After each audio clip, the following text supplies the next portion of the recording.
High everyone, welcome to Poonam's kitchens. আজকে আমি তোমাদের একটি স্বাস্থ্যকর ও সুস্বাদু ডালের রেসিপি করে দেখাবো। এটা ডাল বললে ভুল হবে, এটা ডাল ও করলার রেসিপি।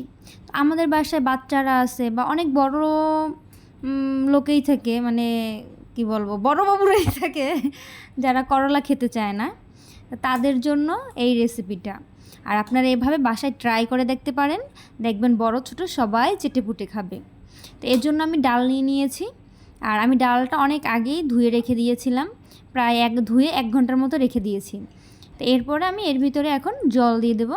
আমি জলের পরিমাণটা একটু বেশিই দেবো, কারণ আমি এই জলেই আমি রান্না করব। আমি এটা ঘুটিয়ে আবার এক্সট্রা জল এরকম আমি ইউজ করব না, মানে আমি এই একবারেই আমি জলটা দিয়ে দিচ্ছি। এরপর আমি একটা ঢাকনা দিয়ে ঢেকে দেব।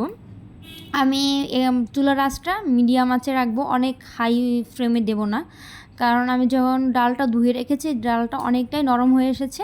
এখন ঢাকনা দিয়ে ঢেকে মিডিয়াম আঁচে কিছু সময় রান্না করলে এটা সেদ্ধ হয়ে যাবে। তো এটা সেদ্ধ হওয়ার পরে আমি ঢাকনাটা নামিয়ে রাখবো। ঢাকনাটা নামিয়ে দেখো আমার ডালটা সেদ্ধ হয়ে গেছে। এখন আমি ঢাকনাটা নামিয়ে 4-5 মিনিটের মতো জাল করে নেব। এরপর এর ভিতরে আমি দিয়ে দেবো কাঁচামরিচ, আর দিয়ে দেবো হলুদ গুঁড়ো ও পরিমাণ মতো লবণ। আর এগুলো দিয়েও আমি প্রায় 4-5 মিনিটের মতো জাল করে নেব। 4-5 মিনিটের মতো জাল করা হয়ে গেলে আমি এর ভিতরে করলা দিয়ে দেবো। তো আমি করলাটা একটু লম্বা লম্বা করে কেটে নিয়েছি, আর বেশ অনেকটাই নিয়েছি। মানে এটা ডাল দিয়ে করলা হচ্ছে না করলা দিয়ে ডাল হচ্ছে এটা বোঝা মুশকিল, তবে খেতে কিন্তু একেবারে একটু তেতো লাগে না, খুবই মজাদার লাগে।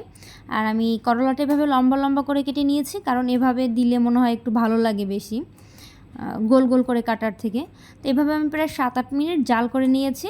7-8 মিনিট জাল করার পরে আমার ডালটা জাল হয়ে এসেছে।